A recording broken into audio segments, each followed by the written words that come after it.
Naval Academy in Texas was alive with the hum of activity on a brisk Monday morning. Cadets marched in perfect unison, their boots striking the pavement with precision, while instructors watched with sharp eyes. Amid the discipline and order, a sleek black SUV approached the gate, drawing curious glances.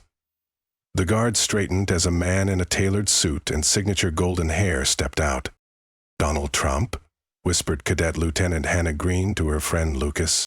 The president strode confidently through the gates, carrying a small leather briefcase. His presence was unannounced, leaving staff and cadets guessing as he entered the grounds. Everyone held their breath, wondering what this visit could mean. As Trumph walked toward the main building, an officer approached him, saluting sharply. "Mr. President, it's an honor. May I ask what brings you to the Academy today?" Trumph smiled but gave little away. "I'm here to observe and speak with your finest cadets. Off the record." The officer hesitated but nodded quickly, relaying the order to gather a select group. Among those chosen was Hannah Green, known for her leadership skills and unwavering discipline. As the cadets stood in formation, Trumph scanned their faces, his gaze lingering on Hannah for a moment. "Let's take a walk," he said, motioning toward her. The cadets exchanged confused glances. What could he possibly want with her? Hannah's mind raced as she walked beside the former president. Why had he singled her out? She glanced at him, trying to read his expression, but his face remained calm and unreadable. "So, Hannah," he began, "why did you join the Navy?" Hannah straightened her posture. "To serve my country, sir, and to honor my father's legacy." "Your father?" Trumph asked, his tone softening. "He was a Navy officer," Hannah explained. "He died during a rescue mission when I was 12. I promised myself I'd follow in his footsteps." Trumph nodded, his usual bravado giving way to a quieter demeanor. "He must have been a remarkable man." "Let's keep walking. I'd like to hear more." The two strolled past the Academy's training fields, where cadets practiced drills and simulated missions. Trumph's attention seemed focused, as though he was evaluating everything. "Tell me," he said, breaking the silence, "do you think you're the best cadet here?" Hannah hesitated, caught off guard. I don't know about being the best, sir, but I work harder than most." Trumph stopped and turned to her. "Hard work is good, but confidence is essential. Show me what you're made of." He led her to an obstacle course and gestured, "Finish this faster than anyone else in your unit." The challenge felt unexpected, but Hannah knew there was no turning back. She took a deep breath and stepped forward. The obstacle course was notorious for its difficulty, with towering walls, muddy trenches, and rope climbs that tested both strength and endurance. Cadets and instructors gathered as word spread that Hannah had been personally challenged by Donald Trumph. She launched into the course, her every movement precise yet determined. She scaled walls, swung across gaps, and crawled under barbed wire, pushing herself harder than ever before. Halfway through, her arms burned and her legs felt like lead. A slip on a muddy incline almost cost her precious seconds, but she recovered, digging deep. With one final leap, she crossed the finish line, gasping for air. Trumph clapped slowly. "Impressive, Cadet Green. But this is only the beginning." After the test, Hannah and her fellow cadets were summoned to a briefing room. Trumph stood at the front, his small leather briefcase resting on the table. The room buzzed with whispers. Finally, Trumph spoke. "You're probably wondering why I'm here," he began, opening the briefcase to reveal folders marked Operation Valor. "This," he said, holding up a folder, "is why I came. I'm launching a program to honor unsung heroes and train the next generation of leaders. You've been chosen to be part of it." The cadets exchanged puzzled looks. Hannah raised her hand. "Why us, sir?" Trumph's gaze was steady. "Because you represent the best of what this nation can be. Determined, resilient, and selfless." Trumph explained the details of Operation Valor, a program aimed to mentor underprivileged youth using the leadership and discipline skills cadets like Hannah had learned. You'll be paired with kids from tough backgrounds and be their guides. It's not just about teaching them to survive. It's about teaching them to lead, to change their lives and the lives of others. These kids face challenges you can't imagine, Trumph said. Your job is to guide them, to show them what's possible. Sarah's heart swelled with a mix of excitement and anxiety. This was far beyond anything she had expected. As the briefing ended, Trumph leaned in toward Sarah. "More thing," he said. "These kids need more than just discipline. They need hope. Can you handle that?" Sarah met his gaze, unsure but resolute. "Yes, sir. I'll do my best." A week later, the cadets were introduced to the youth they would mentor. The group consisted of teens from inner-city neighborhoods, each carrying their own stories of struggle. Among them was Malik, a 15-year-old with a sharp tongue and a defiant glare. As Sarah approached him, Malik crossed his arms. "I don't need your help," he said, his voice dripping with attitude. Sarah smiled, undeterred. "Well, it's good, because I'm not here to fix you. I'm here to work with you." Malik smirked. "We'll see about that." Trumph, observing from a distance, leaned toward an instructor. "Watch her," he said quietly. "She's got what it takes, but she'll need patience to break through to him." Back at the academy, Ethan voiced his doubts about Operation Valor. "I still don't get it," he told Sarah. "Why would Trumph, of all people, care about mentoring kids?" Sarah shrugged. "Does it matter? If it helps even one of them, isn't it worth it?" Ethan frowned. "I just don't trust his motives. What if this is just for publicity?" Sarah sighed, frustrated. "You're always so cynical, Ethan. Maybe this isn't about him. Maybe it's about us, about what we can do." Ethan softened but didn't respond. Deep down, he wanted to believe in the mission, but something still didn't sit right with him. Over the next few days, Sarah worked tirelessly to connect with Malik. Every attempt she made seemed to hit a wall. Malik would roll his eyes, mutter under his breath, or walk away entirely. One afternoon, she noticed him sitting alone, sketching in a notebook. She approached, cautiously. "That's really good," she said, pointing to his drawing of a battleship. Malik looked up, surprised. "It's just a sketch," he muttered, closing the notebook. "Do you like ships?" Sarah asked. Malik hesitated, then nodded.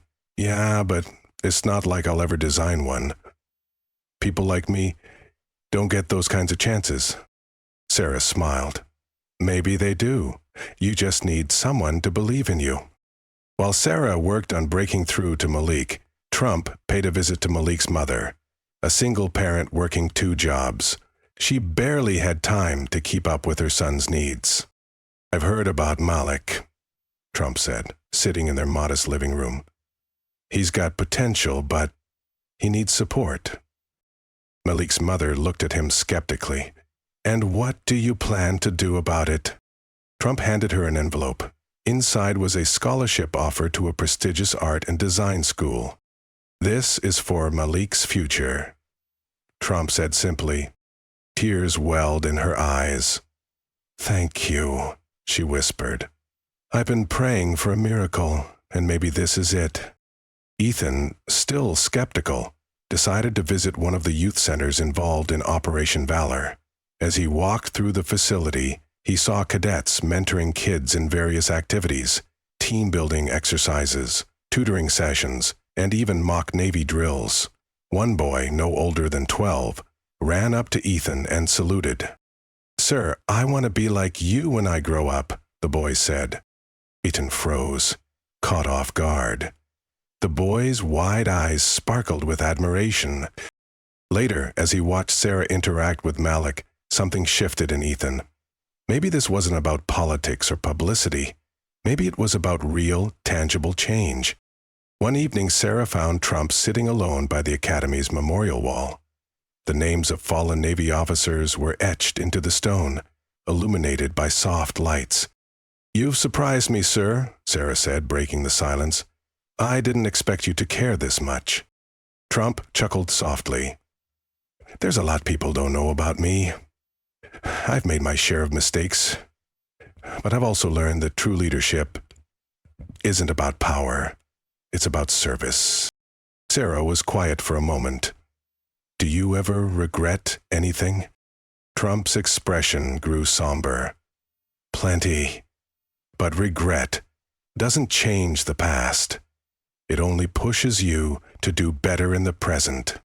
After weeks of effort, Malik finally began to open up to Sarah. One afternoon, he shyly showed her another sketch, this time of a futuristic aircraft carrier. "This is incredible," Sarah said, genuinely impressed.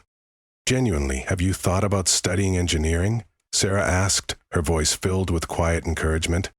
Malik shrugged. "I don't know. I don't think I'd ever get in." Sarah leaned forward, her gaze steady and full of conviction. "What if I told you someone already believes you can?" Malik frowned, confused. "What do you mean?"